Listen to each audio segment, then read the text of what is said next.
moi, c'est Marius Dessongo, je suis journaliste culturel. Voilà, je suis à la RTB.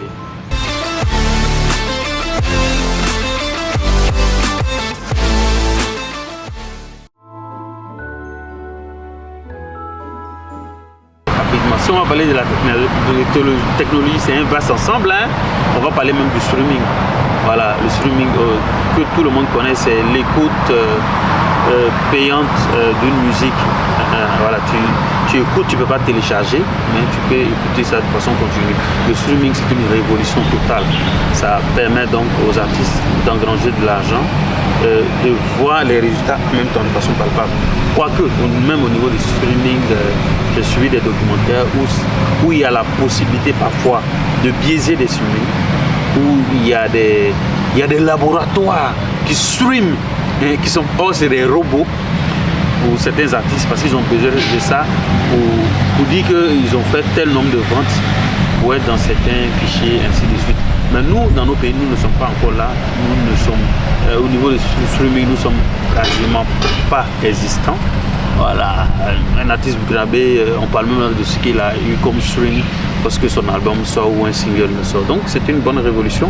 La révolution aussi s'applique au niveau des votes en ligne, des événements et tout ça là. Maintenant, comment garantir la fiabilité de ces votes en ligne?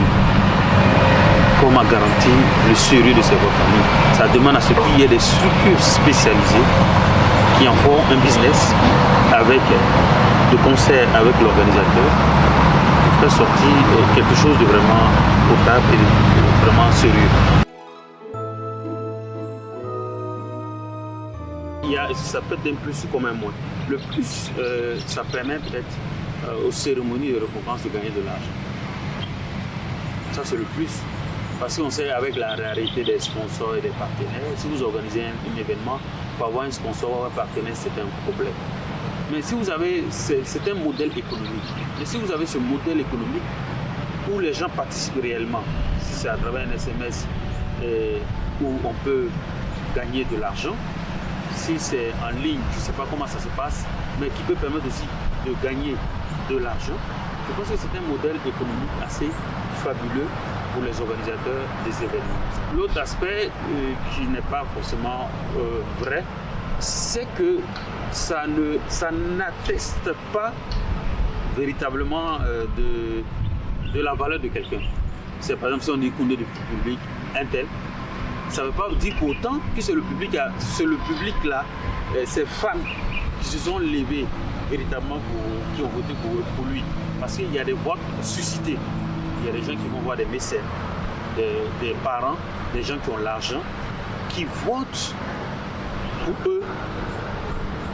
Il y a eu des cas où il y a des confidences, on dit il y a des gens qui ont mis 5 millions, voire plus, dans la cagnotte, pour qu'on vote pour eux, pour qu'ils deviennent peut-être malais du public ou condé du public à un événement. Donc ça peut-être, ça n'atteste pas de la véracité des résultats.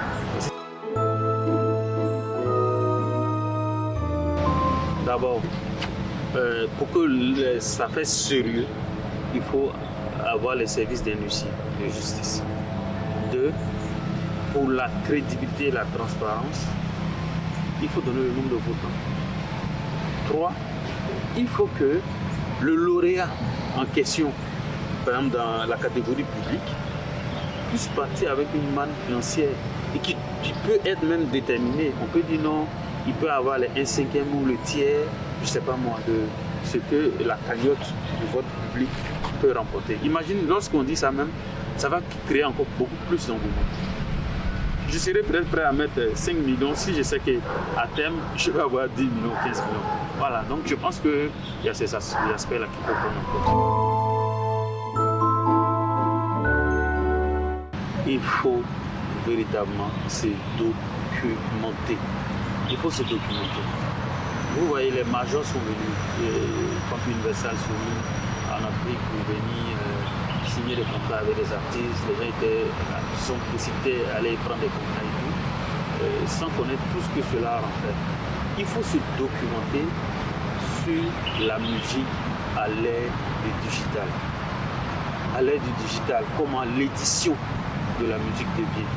Les éditeurs à l'ère du digital, comment est-ce qu'ils deviennent.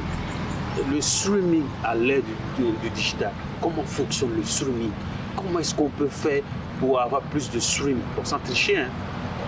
Comment se fait la répartition du streaming, ainsi de suite. C'est pour ça que parfois il y a des événements ici où il y a des formations qui se font. Il faut participer à ces formations. En dehors de ça, YouTube est un bon cadre. Il y a des tutos qui informent véritablement les gens sur ces mécanismes, le streaming, ainsi de suite. Il faut se documenter. Quand on parle comment on appelle, les droits d'auteur à l'ère du digital, il faut se documenter aussi. Un artiste peut-être qui met sa chanson sur YouTube, comment on gère les droits d'auteur pour un artiste qui met sa chanson sur YouTube? Est-ce qu'il bénéficie de l'argent lorsqu'il signe avec une major et sa chanson est sur YouTube? Comment est-ce qu'il gagne de l'argent à partir de YouTube? Comment est-ce que c'est monétisé? Comment se passe ce processus de monétisation? Tous ces aspects-là, ça demande à ce que l'artiste ait son staff. Il ne faut pas que l'artiste pense seulement que ce soit seulement le staff, mais également son staff.